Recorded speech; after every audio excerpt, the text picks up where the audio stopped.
नमस्कार, आप देख रहे हैं नेक्स्ट न्यूज पॉलिटिकल बाइट। मैं हूं आपके साथ आकाश त्रिवेदी।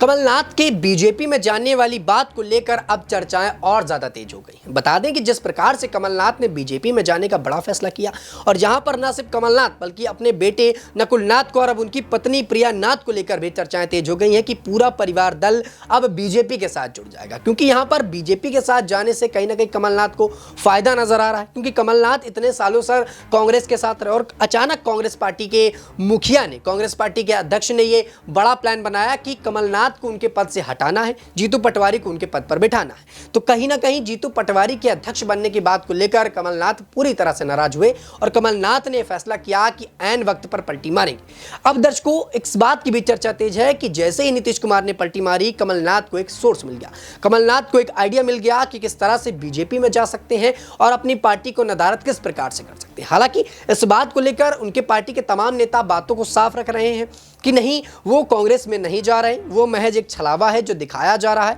मीडिया कर्मियों के द्वारा बताया जा रहा है। और यहाँ पर जो विपक्ष माफ कीजिएगा, यहाँ पर जो बीजेपी पार्टी के नेता हैं वो इसको जबरदस्ती भुनाने में लगे और राजनीतिक रोटियां सेकने के लिए कमलनाथ का नाम घसीट रहे हैं। लेकिन कहीं ना कहीं ये स्पष्ट होता नजर आ रहा है, क्योंकि उनके बेटे नकुल नाथ कांग्रेस की फोटो हटा देते हैं, बैकग्राउंड से उनकी पिक्चर्स को हटा देते हैं और कांग्रेस से कहीं ना कहीं उनका नाता टूटता हुआ नजर आता है। यहाँ पर अपने पुराने कार्यक्रमों को, जो उनके प्री प्लान कार्यक्रम थे, कमलनाथ उनको रद्द कर देते हैं, दिल्ली पहुंच जाते हैं, अपने बेटे नकुल नाथ को लेकर पहुंच जाते हैं और अब उनकी पत्नी प्रिया नाथ को लेकर भी चर्चाएं तेज हैं कि वो भी अब नेताओं से मिलने वाली हैं बीजेपी की और बीजेपी में जाके वो कहीं ना कहीं बड़ा खेल कर सकती है। दर्शकों, इस बात के लेकर चर्चाएं सबसे ज्यादा तेज है कि अगर यहां पर कमलनाथ बीजेपी में जाते हैं तो क्या उनके लिए बड़ा फायदा रहेगा, क्योंकि कमलनाथ यहां पर कांग्रेस के साथ इतने सालों से जुड़े और कमलनाथ को कांग्रेस की हर कमजोर जड़ के बारे में पता है, हर कमजोरी के बारे में पता है और ये क्या वो बीजेपी में जाकर बता देंगे। और अगर ऐसा होता है तो इससे कांग्रेस पार्टी को बहुत झटके लग सकते हैं, क्योंकि कांग्रेस पार्टी लगातार गर्त में जा रही, कांग्रेस पार्टी लगातार टूटती हुई नजर आ रही।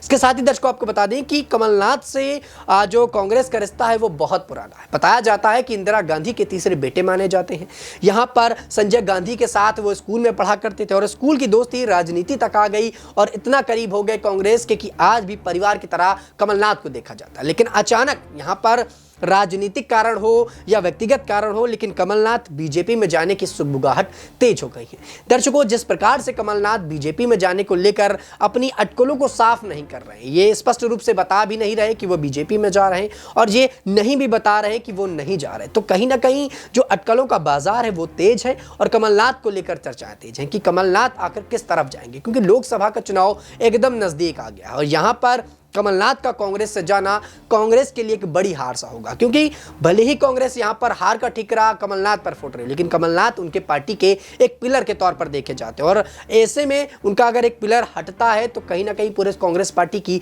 टूटने की आशंका होती है। और राहुल गांधी इस बात को भली बात समझ रहे हैं, लेकिन राहुल गांधी इसको कुछ इंप्लीमेंट करने में, इसको कारगर होने पर अपनी बातों को नहीं रख रहे, क्योंकि राहुल गांधी का कहीं ना कहीं यह मानना है कि राहुल गांधी भारत जोड़ो न्याय यात्रा करके देश के युवाओं को साथ सकते हैं, देश के लोगों को साथ सकते हैं। इसके साथ ही राहुल गांधी कहीं ना कहीं ओबीसी समुदाय को लेकर अपनी बातों को ज्यादा मुखर रखते हैं। यहाँ पर वो कहीं ना कहीं ओबीसी जांच को लेकर अपनी बातों को रखते हैं, यहाँ पर वो दलित समुदाय को लेकर बातें करते हैं, अल्पसंख्यक को साधने का काम करते हैं, जिससे कि वो आने वाले वक्त पर बीजेपी को कड़ी टक्कर दे सके। जबकि इंडिया गठबंधन की टूट ये बताता है कि अब बीजेपी को टक्कर देना कांग्रेस के लिए मुश्किल होता जा रहा है, क्योंकि कांग्रेस पार्टी यहाँ पर जो 28 बड़े दल के नेताओं को लेकर आई थी, जो बड़े बड़े दिग्गज नेता थे, वो एक एक करके जा रहे हैं। पहले नीतीश कुमार यहां से गए, मिलिंद देवड़ा यहां से चले गए और अखिलेश यादव को लेकर भी चर्चाएं तेज हुई। कहा गया कि मायावती को अपने साथ ले आएंगे तो उत्तर प्रदेश में वर्चस्व बढ़ जाएगा, लेकिन ऐसा होता नजर नहीं आ रहा। और ममता बनर्जी जो उनके पार्टी की साथ जुड़ रही थी, इंडिया गठबंधन से जुड़ रही थी और एक बड़ी कद्दावर नेता थी, क्योंकि अगर देखा जाए तो ममता बनर्जी एक अकेली नेता थी जिन्होंने बीजेपी को पश्चिम बंगाल में घुसने नहीं दिया। अगर पिछले चुनाव का आंकड़ा उठाया जाए, पिछले चुनाव को देखा जाए, तो यहां पर ममता बनर्जी ने बीजेपी को बिल्कुल भी पश्चिम बंगाल के अंदर दाखिल होने नहीं दिया और पूरा दम लगा दिया बीजेपी को धकेलने पे, और वाकई में बीजेपी वहां पर जा नहीं सकी। तो कहीं ना कहीं ममता बनर्जी के रहते राहुल गांधी को इस बात का अंदाजा था कि ममता बनर्जी हैं, नीतीश कुमार हैं, ऐसे नेता बीजेपी को जरूर हरा देंगे और बीजेपी का पत्ता इस बार साफ हो जाएगा। लेकिन इस बार दाव उल्टा ही चला गया, क्योंकि नीतीश कुमार गए और फिर सीट बंटवारे को लेकर ममता बनर्जी अड़ गई। ममता बनर्जी ने 2 सीटें देने का यहां पर वायदा किया था और उनका यह मानना था कि 2 सीटें हम कांग्रेस को देंगे पश्चिम बंगाल में। लेकिन यहां पर ज्यादा सीटों की मांग को लेकर राहुल और ममता के बीच में जो झड़प हुई, उनके बीच का जो मनमुटाव हुआ, उससे कहीं ना कहीं दिक्कत हो गई। उसके साथ ही एक नेता जुड़ कर आए, अधीर रंजन चौधरी। बता दें कि अधीर रंजन चौधरी भी वहीं से आते हैं और अधीर रंजन चौधरी चाहते थे कि जहां से ममता बनर्जी के कुछ नेता चुनाव लड़ रहे, अधीर रंजन को वहां से मौका दिया जाए। लेकिन ममता बनर्जी ने यहां पर साफ कर दिया कि अधीर रंजन उनकी जगह से, उनके उस सीट से चुनाव नहीं लड़ सकते। लिहाजा ममता बनर्जी की और अधीर रंजन की जो नोकझोंक थी, उससे राहुल गांधी बहुत ज्यादा प्रभावित हुए। राहुल गांधी से उनकी नोकझोंक हुई और यहां पर 2 सीटों की जगह ममता बनर्जी ने अब एक भी सीट देने का पूरी तरह से मना कर दिया। और देखा यह जा रहा है कि अब ममता बनर्जी के जाने के बाद राहुल गांधी काफी ज्यादा अकेला महसूस कर रहे हैं।